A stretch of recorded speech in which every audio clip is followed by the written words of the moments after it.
Wesh wesh les amis. Alors aujourd'hui on va parler de François Fillon. Il y a une partie de son programme qui est restée un peu inaperçue de la part des commentateurs et des journalistes mais qui est pourtant importante. En voulant supprimer les 35 heures, la manière dont il le fait François Fillon, c'est de supprimer les heures supplémentaires et de nous faire travailler plus pour gagner moins.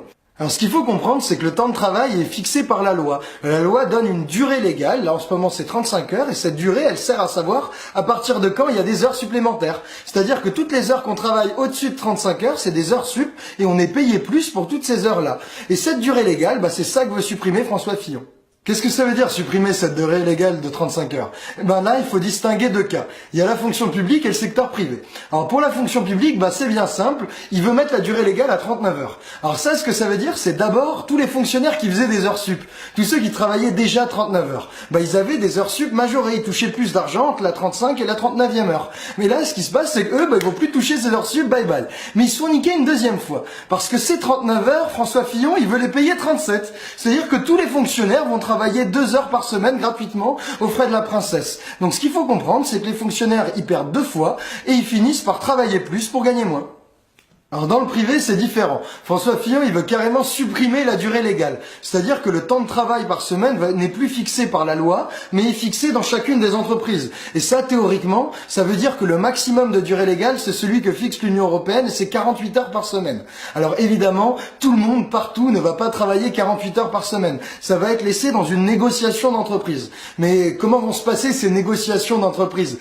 Dans chaque entreprise où les gens ont déjà l'habitude de faire des heures sup, évidemment, le patron va leur dire ok, on repousse la durée standard de travail au niveau de vos heures sup. Si vous bossiez 40 heures, vous aviez 5 heures d'heures sup entre 35 et 40, lui il va les fixer la durée à 40 et il va vous niquer les heures sup majorées. Premier cas. Mais il y a un deuxième cas plus problématique, c'est que si on ouvre la négociation à l'intérieur des entreprises, quel est le rapport de force dans l'entreprise? Le patron, il va pouvoir vous dire ok, on change la durée de travail, mais on change aussi votre rémunération. Regardez les fonctionnaires, on les fait travailler 39 heures, mais on les paye que 37. Moi, comme c'est la crise, nani-nana, je propose de vous faire travailler 39, mais aussi pareil, payer 37. Que vont pouvoir dire les salariés, surtout s'il y a plein de chômage et que le patron leur fait un chantage à l'emploi?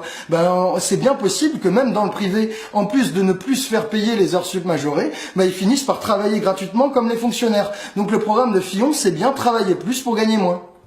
Alors pour tous les gens qui sont attachés à la valeur travail, et il y en a beaucoup à droite et ailleurs, qu'est-ce que ça doit piquer les mecs? Parce que François Fillon, en 2007, c'était le premier ministre de Sarkozy. Et Sarkozy, comment il a construit et comment est-ce qu'il a gagné sa campagne? Avec travailler plus pour gagner plus. Sarko, il proposait aux gens de travailler plus, de faire plus d'heures sup, et comme ça, avec la majoration, ils allaient avoir plus d'argent en poche. Et il pensait que c'était juste. Et Fillon, 10 ans après, il propose l'exact inverse. Il propose aux gens de travailler plus pour gagner moins. Mais comment il espère gagner? C'est fou! Si vous aimez taffer mais que vous n'êtes pas assez dingue pour le faire gratuitement, faites tourner cette vidéo pour passer le message et n'hésitez pas à liker notre page. Nous, c'est sûr qu'on se reverra parce qu'en 2017, ils ont l'air de devenir dingues, donc on aura plein de trucs à dire. À bientôt les amis!